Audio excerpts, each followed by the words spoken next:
이방 지역입니다. 그러니까 지금 빨갛게 표시된 지역이 유대인의 지역, 이스라엘의 지역이고 이 외에 우리 지금 넘어가는 이 모든 지역들은 이방 지역입니다. 예수님께서 지금 이방 지역에 가자라고 이야기를 하고 계신 것이고요. 우리 첫 시간에 그런 이야기를 잠깐 드렸었죠. 그러니까 유대인들이 이방인들을 얼마나 꺼리는가 하는 그런 이야기였죠. 그러니까 왜 우리가 거길 가야 하지 하는 생각이 들었을 것이라는 것이죠. 거기는 일단 오늘 본문에서만 봐도 돼지를 키우는 곳입니다. 그러니까 돼지는 유대인에게 있어서 부정한 동물이고 먹어서는 안 되는 그런 동물이었습니다. 그런데 그 사람들이 돼지를 키우고 있는데 분명히 그 사람들은 무슨 애완동물로 키우고 있는 것 같지 않습니다. 애완동물을 수천 마리를 키울 리는 없겠죠. 그렇다고 돼지를 무슨 소나 말처럼 일을 시키려고 키우는 것도 아니었을 것입니다. 아마 먹으려고 키우고 있었을 것입니다. 그러니까 그 부정한 동물이 그렇게 가득한 곳, 부정한 일을 하는 곳, 그곳에 이방 사람들이 거하는 그곳에 우리가 왜 가야 하지라고 생각을 하고 꺼려지는 마음이 있었을 것이라는 것이죠. 그러니까 이런 상황이죠. 이 밤에 굳이 그 지역에 하지만 예수님이 굳이 가자고 하시니까 이제 출발을 한 겁니다. 그러니까 이렇게 조금은 내키지 않은 마음으로 왜 가는 거지 하며 의아하며 이렇게 출발을 했는데 또 이 여정이 만만치 않죠. 풍랑이 불었고 광풍이 불어서 평생 뱃사람인 사람들이 많았음에도 불구하고 그들에게도 견디기 힘든 거의 죽을 뻔한 그런 광풍이 불었습니다. 그러니까 예수님이 계셔서 다행히 살아났지만 이들은 너무나 고생을 했고 그러니까 진이 다 빠졌을 것입니다. 그래서 아마도 몇몇 제자는 이렇게 얘기하지 않았을까요? 내가 다시 배를 타나 봐라. 배는 다시 안 탈 거야. 무슨 이런 트라우마가 생길 정도의 그런 고생을 했었죠. 그리고 나서 이제 육지를 본 겁니다. 육지를 보고 와 이제는 저기 가서 좀 쉬자 하고 땅에 발을 내딛는 순간 또 일이 일어나죠. 뭔가 괴성이 들립니다. 와 소리가 났다든지 괴성과 비명이 들리기 시작합니다. 그래서 이건 또 뭐지 하고 제자들이 바라보는데 저기서 다다다다 하고 웬 미친 사람이 뛰어오는 겁니다. 척 봐도 그 사람은 괴물 같았습니다. 그러니까 일단은 그 사람은 옷을 안 입었죠. 그리고 온몸에 상처투성입니다. 예전의 상처가 아니라 지금 상처가 계속 생기고 있어서 피를 줄줄 흘리고 있습니다. 그리고 손에는 손발에 족쇄가 끊겨진 흔적이 있죠. 끊어진 족쇄를 들고 아마도 그 사람이 스스로 끊은 것 같은데 그런 상태로 그러니까 굉장히 힘도 세 보이는 그런 상태로 제자들을 향해서 달려 나오고 있습니다. 그러니까 이들로서는 끔찍하죠. 야 이게 뭐냐. 내가 금방 배 안 탄다고 장담을 했지만 배를 타는 게 낫지 않을까 그런 생각이 들었을 수도 있고 우리는 편안하게 이 글들을 광풍이 불고 강인이 있구나라고 보지만 제자들 입장에서는 굉장히 난감하고 황망했을 것입니다. 그리고 또한 그러니까 이런 생각을 제자들이 하게 됐겠죠. 다시 드는 생각이 뭐냐 하면 도대체 왜 예수님이 여기 오자고 한 거야 라는 생각이 또 드는 겁니다. 그리고 저 사람은 도대체 정체가 뭐냐 하는 것이죠. 오늘 성경 3절에서 5절 마가복음 5장 3절에서 5절을 한번 눈으로 한번 보시면 이 사람이 어떤 사람인가를 다시 한번 그려보죠. 이 사람은 우선 무덤 사이에 거처한답니다. 아무도 그를 쇠사슬로도 묶을 수 없을 만한 사람이랍니다. 그렇게 묶으려고 노력을 했는데 이 사람이 그걸 다 끊어버렸답니다. 그리고 밤낮 무덤 사이에서 소리를 지르고 있고 자기의 몸을 돌로 해하고 피를 흘리고 있는 그런 사람입니다. 이 사람을 우리가 한마디로 표현한다 그러면 이 사람은 어떤 사람입니까? 굉장히 처참하고 비참한 상태에 있는 사람이죠. 이 사람은 죽는 게 나아 보이는, 죽는 게 낫다 아닐까요? 사람들과 함께 살 수도 없고 사람들은 그를 묶어 놓으려고만 하고 있고 겨우 끊고 도망갔지만 결국은 무덤 사이에서만 거할 수밖에 없고 아마 가족이 있었다 하더라도 가족은 이미 그를 포기한 것 같고 이제는 돌로 자기를 치며 그렇게 갇혀있는 인생이죠. 귀신에 사로잡혀 있었고 전혀 희망이 없고 모두가 외면한 사람이었습니다. 그런데 모두가 외면하고 피하고 가두려고만 한 이 사람을 예수님이 오늘 불쌍히 여기신 것입니다. 예수님이 나타나셨고 그의 인생에 들어오시고 개입하신 것이죠. 예수님이 결국 이 비참한 인생을 고치신 것입니다. 그런데 사건이 좀 이상하게 진행이 되죠. 그 뒤에 사건은 좀 이상하죠. 군대라고 일컫는 귀신이, 그러니까 군대라고 하는 것은 로마의 그 6천 명의 군단을 이끄는 그 단어인데요. 그러니까 로마 군사 6천 명의 군단, 그러니까 이렇게 이런 세력이라고 불리우는 그 귀신이 어떻게 이야기하냐면 자기를 저기 돼지떼에게 보내주십시오라고 예수님께 요청을 했고, 예수님은 거기에 허락하시고, 돼지들은 결국은 비탈을 향해 달리다가 바다에 모두 다 빠져서 몰살하게 됩니다. 돼지의 등장이 좀 의아하죠. 그러니까 우선 이런 겁니다. 돼지는 무슨 죄냐 이런 거죠. 돼지 입장에서 생각해 보면 이게 웬 마른 하늘의 날벼락이냐 이런 거죠. 그런 생각이 들겠죠. 또 이런 생각도 들죠. 왜 하필 돼지였을까? 혹시 주변에 소나 말이 있었는데도 굳이 돼지를 택한 것이었을까? 아마도 예수님도 유대인이니까 저 돼지는 부정한 동물이니까 돼지는 저렇게 죽어도 돼라고 생각하셨을까? 하나님은 이전에 참새 한 마리도 아끼신다고 했는데 참새는 되고 돼지는 안 되는 거냐 이런 거죠. 또 이런 생각이 들기도 하죠. 또 돼지 주인들은 무슨 죄냐는 겁니다. 예수님은 돼지 주인들을 전혀 케어 안 하시는 거냐? 그들은 이방인이니까 예수님이 그냥 제쳐두신 거냐? 그 주인들 입장에서는 엄청난 손해였을 텐데, 그리고 아마도 여러 주인들이 함께 모아서 돼지가 이렇게 모여 있는 것 같은데 그 사람들에게 무슨 날벼락이냐 이런 것이죠. 그래서 드는 생각은 굳이 그렇게 하셨어야만 했나? 그런 여러 생각이 들게 됩니다. 그러니까 우리는 왜 그렇게 했는가 할 때에 그 이유를 명확히 알지는 못합니다. 하지만 한 가지는 우리가 분명히 알 수 있는 게 있죠. 우리가 알 수 있는 건 뭐냐면 그 무덤과 광인에게 이전에 들어가 있던 그 귀신의 그 세력의 무게, 그 세력의 힘이 어느 정도였는지를 우리가 알 수 있죠. 그리고 그 광인은 그 이전에 어느 정도의 세력, 어느 정도의 무게, 그것을 혼자 지고 홀로 그 세력을 홀로 감당하고 있었는가 하는 것을 우리가 볼 수 있게 되죠. 어느 정도였죠? 그 사람이 혼자 감당하고 있던 그 무게, 그 세력의 힘은 돼지 2,000마리에 들어갔을 때 돼지 2,000마리가 한꺼번에 정신을 잃고 바다에 빠져들 만한 그 정도의 세력이었다라는 것이죠. 그 무게를 한 사람이 지고 있으려니까 그 사람은 너무나도 비참하고 처참하고 괴로운 그러한 인생이었다 하는 것을 보여주고 있는 것입니다. 그러면 예수님이 한 일은 무엇이었죠? 예수님이 한 일은 뭐냐면 그 사람, 그 한 사람, 그 사람의 도무지 한 사람이 지고 있을 수 없는, 감당할 수 없는 그 무게를 지고 있는 그 한 사람의 짐을 벗겨주신 것입니다. 마귀의 세력, 죄의 세력, 악한 세력에 붙잡혀 있어서 아무것도 할 수 없고 정신을 차릴 수 없고 무덤가에서 그저 소리나 지르고 있고 자기의 몸을 해할 수밖에 없는 그런 아무런 소망 없는 그 사람의 삶을 예수님이 뭘 하셨냐면 그 삶을 돌려놓으셨다라는 것입니다. 자, 이 일은 어떤 일이죠? 이 일은 무덤가에 있던 이 사람에게만, 이 인생에게만 일어난 일일까요? 이 일이야말로 바로 예수님이 우리에게 하신 일입니다. 우리는 이 말씀을 보면서 예수님은 정말 대단하시구나. 예수님은 귀신을 내쫓는 능력자야. 그러니까 그것으로 그치면 안 되죠.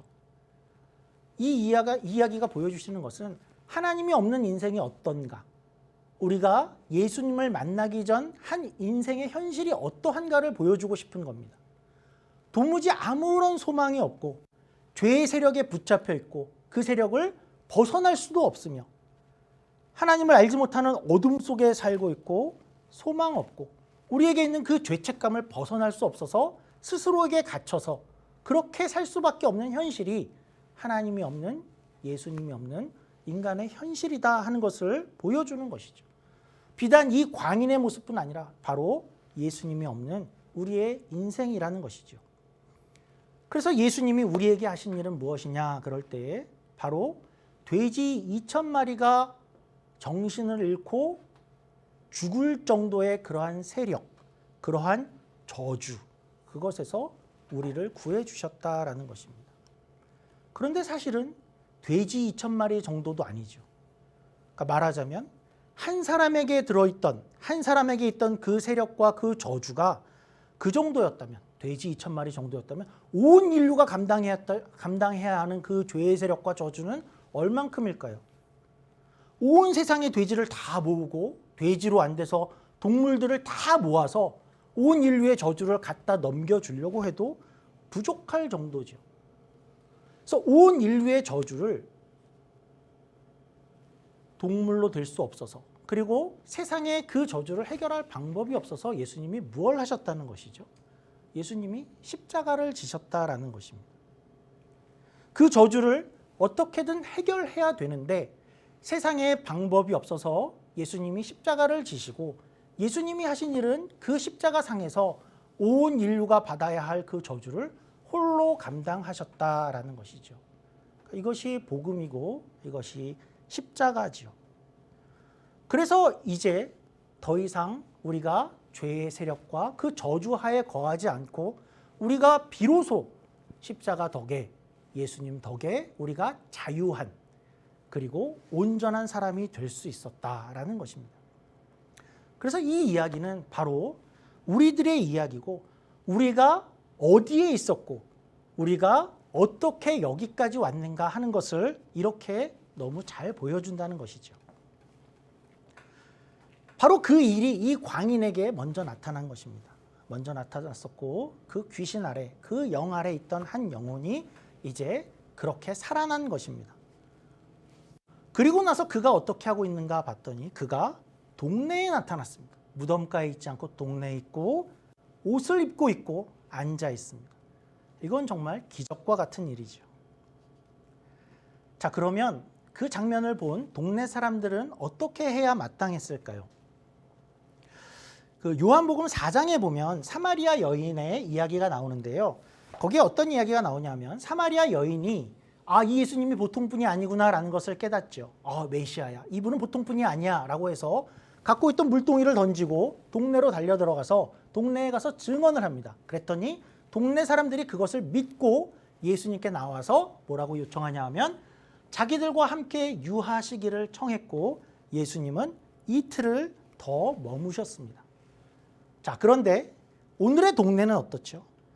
오늘의 동네는 한 사람이, 그렇게 지내던 한 사람이 살아나고 회복되었다면 정말 축하 파티라도 열 법칙도 한데, 그러지 않고 오늘 말씀 17절입니다. 눈으로 보시면 그들이 예수께 그 지방에서 떠나기를 간구하였더라.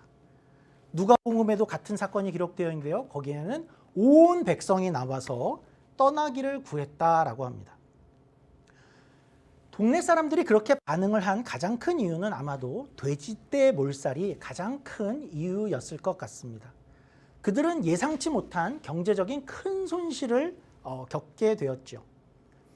그들은 아마도 생각을 하면서, 야, 이분이 계속 여기 있으면 우리가 이것뿐만 아니라 더 큰, 나중에 또 다른 피해를 입는 것 아니야? 이런 생각을 했었을 것 같습니다. 다음에는 소나 말이 될 수도 있는 거 아니야? 이런 손해, 이런 변화, 우리는 좀 싫어, 이렇게 나온 것이죠. 그래서 그들은 어떤 거냐면, 그들에게는 한 영혼이 회복된다는 것, 한 영혼이 살아난다는 것, 그것은 정말 천하보다 귀한 것이라고 했는데 그걸 알아볼 능력이 이 동네 사람들에게는 없었습니다. 그래서 그들은 돼지를 잃는 것보다 차라리 그 한 사람이 그렇게 있는 게 편했죠. 그들은 군대 귀신과도 그렇게 같이 있었는데 이제 와서 하는 말이 예수님과는 같이 못 있겠습니다 라고 이야기하는 것입니다. 우리는 그냥 이대로 살고 싶고 그냥 이 정도 살고 있으면 되는데 뭔가 변화? 이런 것이 안 반가운 것이죠. 이것이 오늘날 우리의 세상과 너무나도 똑같습니다.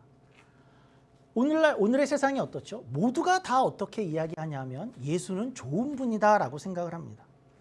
그러나 다 같이 하는 말은, 그러나 우리는 그냥 이렇게 살도록 내버려둬 라고 하죠. 적당히 이기적이고 적당히 누리고 적당히 즐기고, 그러니까 우리를 바꾸려고는 하지 마. 우리에게 점점 더 가까이 온다면 차라리 우리는 군대 귀신이 낫겠어. 그러니까 너희들은 멀리만 있어. 예수님은 멀리만 있으시고 내 삶에 더 깊이 개입은 하지 말아 주십시오라고 이야기하지요. 그것이 세상이고 오늘 동네 사람들의 입장이 그러하였습니다. 예수님이 더 가까이 오는 것을 거부하죠. 자, 그래서 예수님은 이제 떠나기로 하셨습니다. 18절입니다. 18절에 어떤 일이 일어나냐 하면 무덤가에 있었던 그 자가 이제 나도 주를 따라가겠습니다 라고 나왔습니다. 그의 입장이 우리는 충분히 이해가 되지요. 그가 동네에 계속 남는 것은 편한 일이 아니었을 것입니다. 남들의 시선, 이야기거리가 될 수도 있고 또 특별히 이전에 가족과 그 모두에게 버림받았던 그 아픈 상처가 있는 곳이 편치 않았을 것입니다. 그래서 차라리 저도 주를 따라가고 싶습니다 라고 할 만하지요. 그런데 예수님은 어떻게 대답하냐 하면 단호히 NO라고 이야기합니다. 사실은 이제껏 예수님은 어떤 분이었냐면 이 사건에서 예수님은 항상 예스맨이었습니다. 귀신이 돼지떼에 들어가게 해주십시오라고 그랬을 때 예수님은 예스 그러셨고요. 또 동네 사람들이 나와서 동네를 떠나주십시오 그랬을 때 예스 그랬습니다. 그런데 이 사람에게만 노라고 합니다.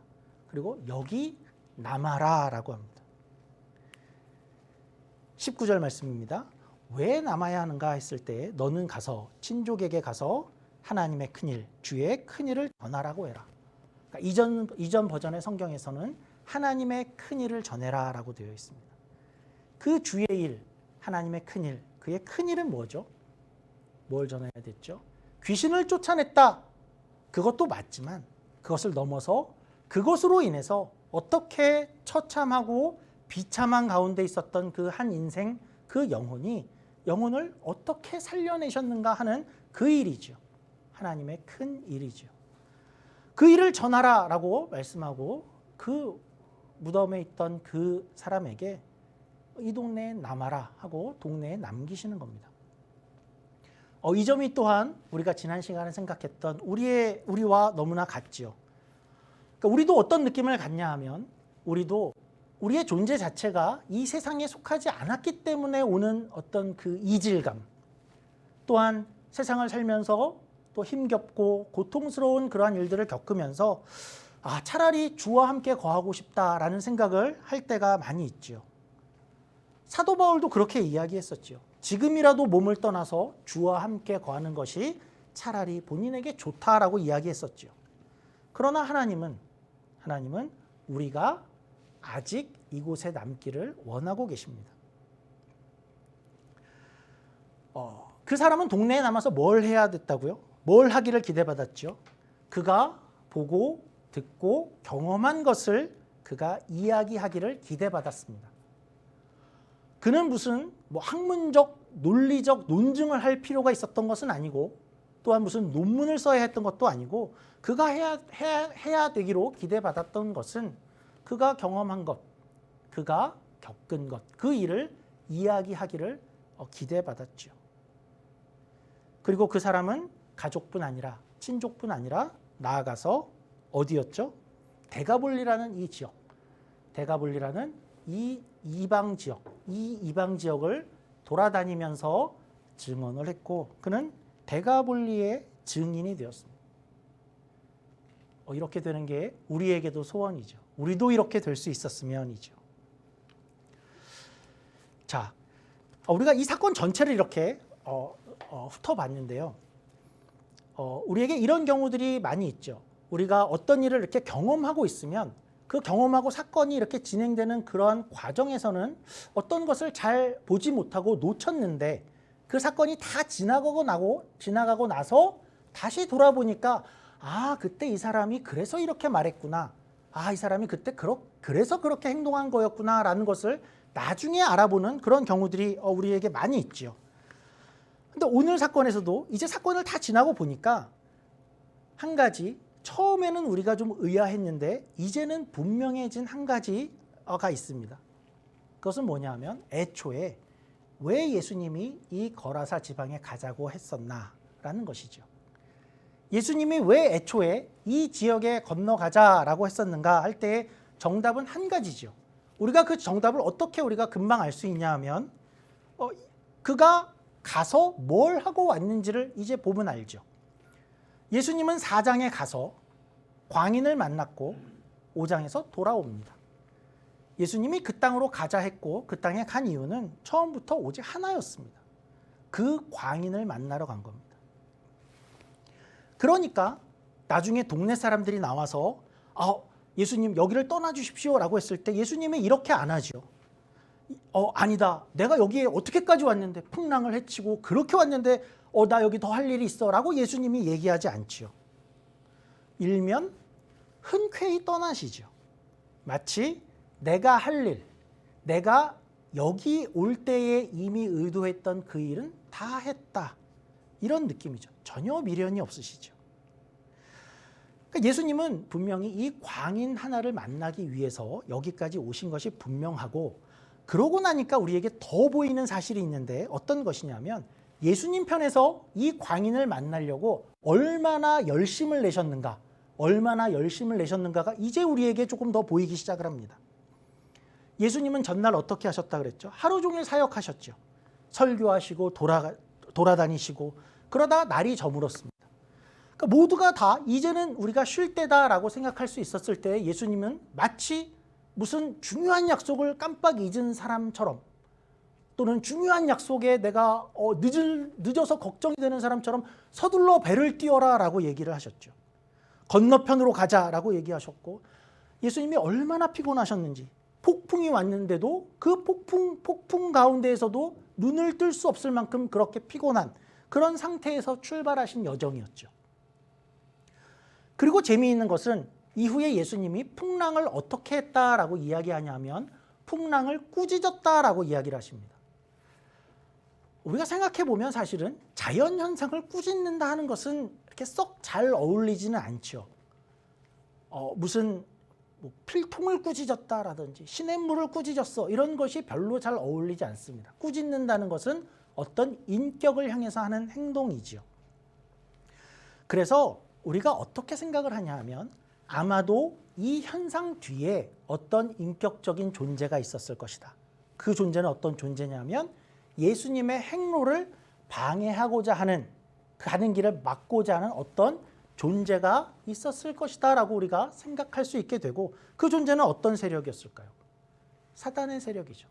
하나님의 큰일, 한 영혼을 구하러 가는 그 길을 그것을 알고 미리 그것을 막으려는 세력이었고 오늘의 본문의 표현으로는 우리가 이렇게 표현을 할 수도 있겠죠.